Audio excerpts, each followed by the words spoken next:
কি ঘটতে যাচ্ছে বছর নাটকের ২৬ নম্বর পর্বে? ২৬ নম্বর পর্বটি কবে দেখবেন? ২৬ নম্বর পর্বে কি কি কাহিনী ঘটবে সবকিছুর বিস্তারিত তথ্য তুলে ধরবো আজকের এই ভিডিওতে। তাই আজকের এই ভিডিওটি মনোযোগ সহকারে ২ মিনিট সম্পূর্ণ দেখতে থাকুন। বন্ধুরা, বছর নাটকের ২৬ নম্বর পর্বে করুণ এক কাহিনী ঘটে যাবে। কারণ জামাল ইতিমধ্যে জেনে গেছে যে তার মা সকল ষড়যন্ত্র করেছে এবং তার সৎ ভাই এবং সৎ বোন সকল সম্পত্তি দখল করার জন্য এবার সেই জামালের গলায় ছুরি ধরেছে তার সৎ ভাই। এবার জামাল অবাক হয়ে গেছে, কারণ মায়া কিন্তু অনেক আগে সবকিছু তাকে বলেছিল।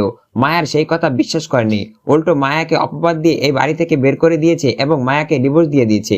মায়া এখন সেই অন্য ঘরে সংসার করছে। মায়ের জামাই চলে গেছে এখন বিদেশে। এবার কি মায়া জামালকে রক্ষা করবে? এবার এদিকে মরিয়মও কিন্তু সবকিছু বলেছে, সবকিছু স্বীকার করেছে জামালের কাছে, যে আমি আমার ফুপুর সাথে মিলে এই বাড়ি থেকে মায়াকে বাড়ি বের করে দিয়েছি। এখন জামাল আফসোস করছে মায়াকে বের করে দিয়ে। জামাল আফসোস করলে কি হবে, এদিকে তার মা ষড়যন্ত্র করে তার সকল সম্পত্তি দখল করতে চাচ্ছে। জামাল সকল সম্পত্তি লিখে দিয়ে এবার কি নিঃস্ব হয়ে যাবে এবং মরিয়ম এবং মায়ের কাছে গিয়ে এবার মাপ চাইবে যে আমি সকল ভুল করেছি, তুমি আমাকে ক্ষমা করে দাও। তবে কি এবার ক্ষমা করবে সে মায়া? মায়াই কিন্তু এই বিপদ থেকে রক্ষা করবে জামালকে।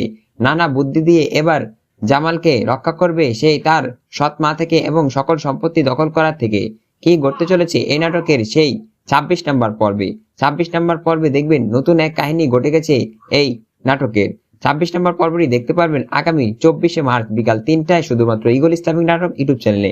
অর্থাৎ আগামী মঙ্গলবারই আসতে চলেছে এই নাটকের ২৬ নম্বর পর্ব, শুধুমাত্র ঈগল ইসলামিক নাটক ইউটিউব চ্যানেলে।